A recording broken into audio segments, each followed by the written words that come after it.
ચાલો મિત્રો, આજે આપણે જાણીશું મહિલા નાગા સાધુઓના આ 6 રહસ્ય.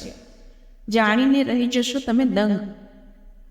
નાગા સાધુઓનું જીવન ખૂબ જ રહસ્યમય હોય છે, પરંતુ શું તમે ક્યારેય સ્ત્રી નાગા સાધુઓ વિશે સાંભળ્યું છે?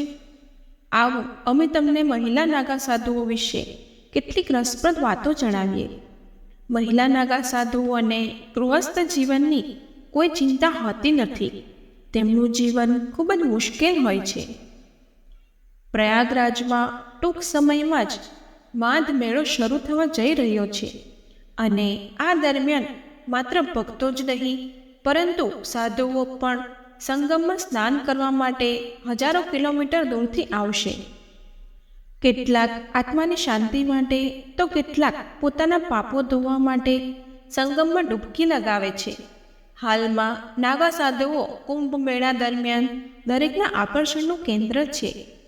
કુંભ મેળાનું આયોજન માત્ર પ્રયાગરાજમાં જ નહીં, પરંતુ હરિદ્વાર, નાસિક અને ઉજ્જૈનમાં પણ થાય છે.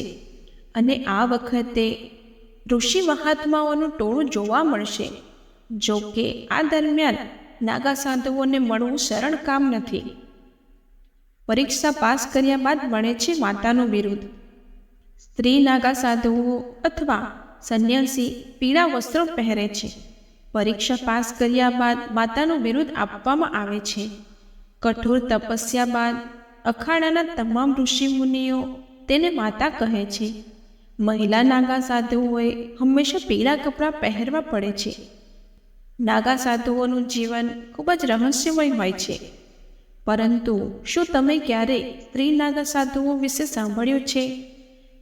આવો હવે તમને મહિલા નાગા સાધુઓ વિશે કેટલીક રસપ્રદ વાતો જણાવીએ. મહિલા નાગા સાધુઓને ગૃહસ્થ જીવનની કોઈ ચિંતા હોતી નથી.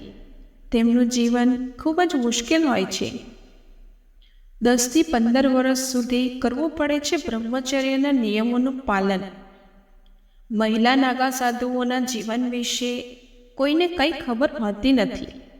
કુંભમાં જોડાયા પછી દરેક વ્યક્તિ અદૃશ્ય થઈ જાય છે, અને તેઓ કુંભ મેળા દરમિયાન જ જાહેરમાં દેખાય છે.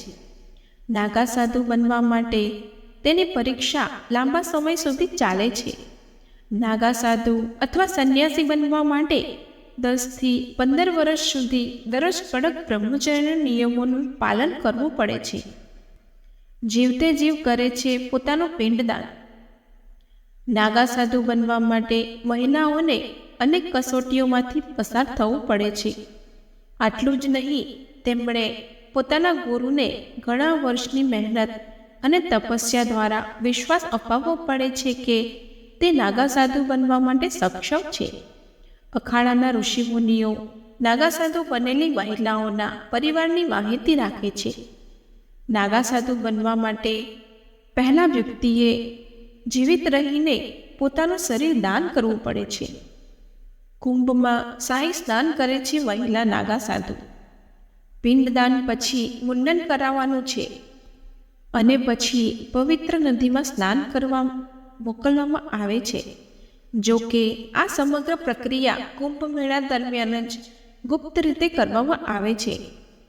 નાગા તપસ્વીઓ આખો દિવસ ભક્તિમાં ડૂબેલી રહે છે, અને સવાર સાંજ ભગવાનનો જપ કરતી રહે છે. સિંહસ્થ અને કુંભમાં આ મહિલા નાગા સાધુઓ શાહી સ્નાન કરે છે. રાત દિવસ ફક્ત જાપ અને પૂજાપાઠમાં ધ્યાન. બપોરના ભોજન પછી તે ભગવાન શિવનો જાપ કરે છે. અખાડામાં મહિલા સાધુઓને ખૂબ જ સન્માન આપવામાં આવે છે. તેઓએ સાબિત કરવું પડે કે તેમને કૌટુંબિક અને સામાજિક મોહમાયા સાથે કોઈ લેવા દેવા નથી. તે સામાન્ય લોકો માટે શક્તિનું પ્રતીક છે. સાધુ સંતો મહિલાઓ નાગાઓને દીક્ષા આપે છે. આવી જ રહસ્યમય વાતો જાણવા માટે અમારી ચેનલને લાઈક, શેર અને સબસ્ક્રાઈબ કરો. Thank you.